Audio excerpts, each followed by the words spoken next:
Well, hello, JD. We're back, Dr. Colosimo and I think we're 6 feet apart. So I'm gonna take my mask off. You can, I think you can too.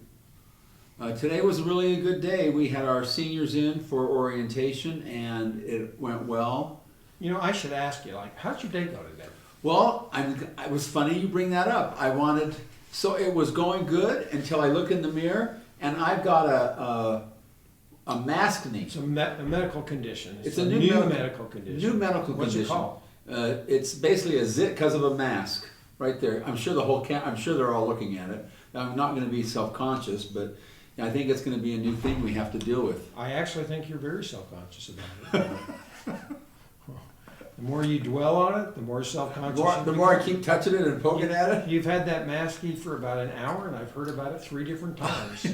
It was old the first time you told me, but now this is the 3rd time. You're getting tired of it. Old. But you know what? You're smiling, and it's been a long day already, so you got a little grin on your face. So, that's true. Parents, today we're going to talk to you about something that's actually important: the online learning options and environment, and what that will look like for your students. So what we thought we'd do is, you've asked us a lot of questions, so we thought the best way to perhaps educate you about online learning is simply to answer the questions that you have been asking us, and they're also available in the FAQs. So should we do that? I think we should. So let me just start by asking you this. There's an ultimate question that we get over and over and over. They can do online learning. They can do classroom, brick and mortar in-class learning. Okay.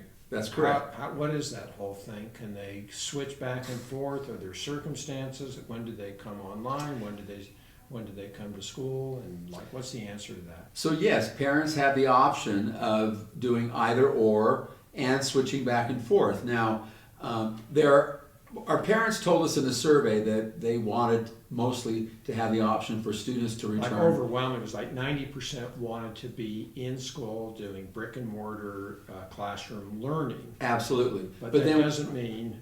We also had parents that said, but what if?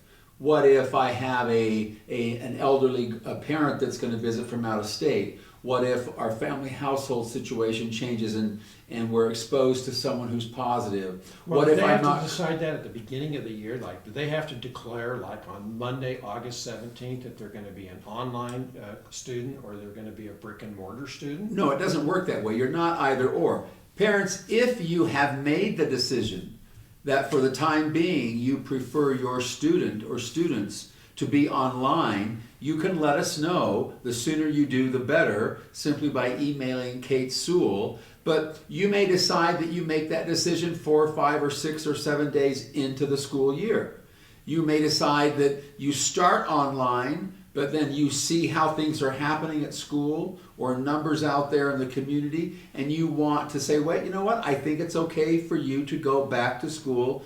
So it goes both ways. And it's going to that probably is going to be the situation for the entire school year. I would imagine. There's going to be this movement of going back and forth between brick and mortar classroom learning and pure online learning like we experienced last spring. And that's okay to do all of that. But the key thing about all of this is we're asking parents and students to communicate that. And what's the process upon which they let us know that they're going to do one or the other? It's very simple. It's the same kind of thing you would have done last year with the attendance line. But the attendance line, the COVID attendance, is now through Mrs. Sewell. You just simply send Ms. Sewell, we'll have her email up on the screen. You just simply send her an email and say, my student so-and-so is going to be online from this date to that date. And Mrs. Sewell will take care of it from there, notifying the counselors, et cetera, et cetera. The counselors will be in touch with the parents to make sure we're all on the same page. It's very simple. It's one email. Okay. There's no doctor note. Some parents have said, do I need to have a doctor's excuse or something? No, we absolutely trust your judgment and guidance as a parent to manage what's best for your family. So it's Kate Sewell at skaggscatholiccenter.org. Everyone knows Miss Sewell is our attendance secretary. She's going to be in a little bit different role in order to deal with COVID. But very simply, if they're going to switch back and forth, what we're asking them to do in advance, doesn't have to be 6 weeks in advance, but a day or 2 or a week or as soon as they know in advance, to email Kate Sewell at skaggscatholiccenter.org, and they can move back and forth between online and brick and mortar learning. Now, That's what correct. about the online experiences? Are they going to be interactive? Are they going to be like what we did last spring? Are they going to be live, streamed from Mr. Malonis's classroom? Like, what's going to happen there? The answer is yes. The online experience will vary from classroom, class to instructor. And just because Mr. Malonis is online live one day, he may choose to do it differently the next day. So all of that information will be delivered through Canvas. Students will be able to know that today, if I'm online, I actually have to log on during the class period. Other days, it may mean that you have an assignment that you can do anytime at your will during the day. It will vary from class to class. There will be opportunities for it to be interactive. It may be a Zoom or a Google Meet. That's the nice thing about the online option. It gives you lots and lots and lots of options. The idea is that it doesn't become stale. The idea is you're not sitting in front of a computer screen staring at a talking head all day long. So you're an online student, you're a brick and mortar student, you go back and forth, and as you go back and forth, or as you're in one category or the other category, you're still going to have homework, or you're still going to be take tests, or you're still going to be held accountable for the information that is being taught. What's the deal with that? The accountability from the student's perspective is the same. Whether you're online or here inside the school, you're evaluated on your performance the same way. Grading, testing, homework, opportunities for class participation, all of those are the same. Now, the teacher may give online students different methods for you to participate in a certain class because you're not in the classroom, but the grading is the same, the standards are the same across the board. But that's kind of the nice thing about it. Yeah. So, I mean, it's different, but in some ways it's the same. Like if you go back to last year where we didn't have the COVID crises and we had brick and mortar learning, every teacher was different. That's right. Right? So they went from classroom to classroom, but they had to adapt to one teacher who had a certain way of doing things, and they went to another classroom and they had to adapt. All of that is the same, but now this year we have kind of the additional adaptation, which is that, okay, I'm home.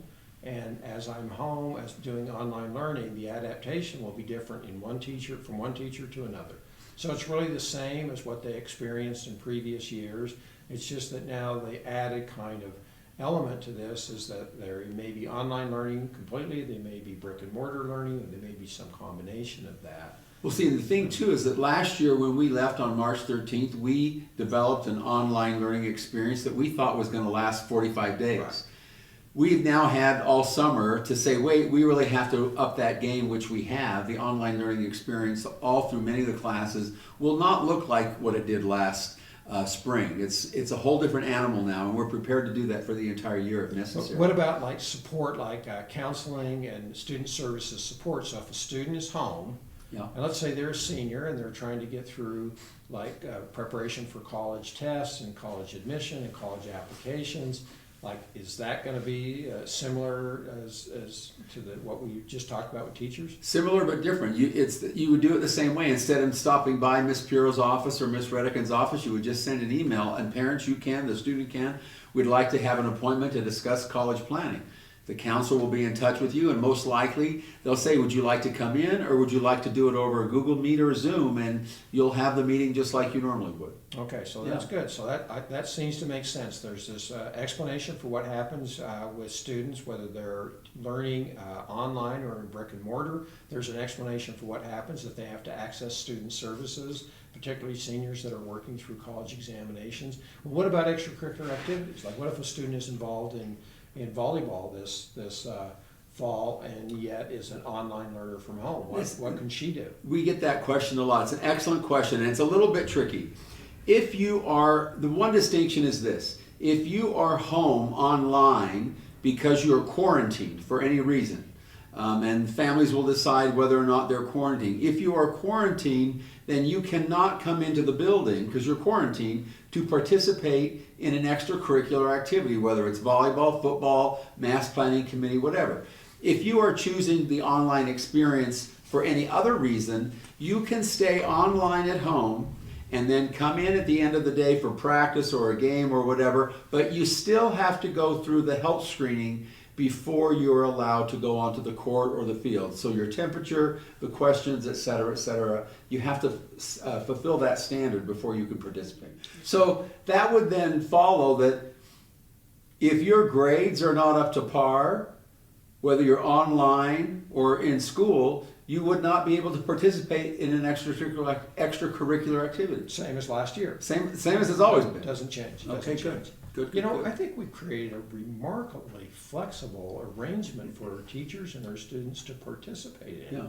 The nice thing is, parents, is it gives you a lot of room to make the decisions. We had a parent ask, well, my husband is going on a business trip and they're going to be out of town and coming back in from another state. What if I don't feel comfortable having my student come to school once my husband returns from this work trip? And the answer is absolutely. Keep your child home if that's what you feel most comfortable with. Just email Mrs. Sewell to switch to the online learning platform, and enough said. But an important distinction, just because dad's been, traveling outside the state of Utah and then returns, that does not mean that the family has to be quarantined. Not at all. That's just more of a family preference or more of just what you feel is best for your child. But Correct. You're not quarantined because dad went to San Diego on a business trip. That's not correct. it.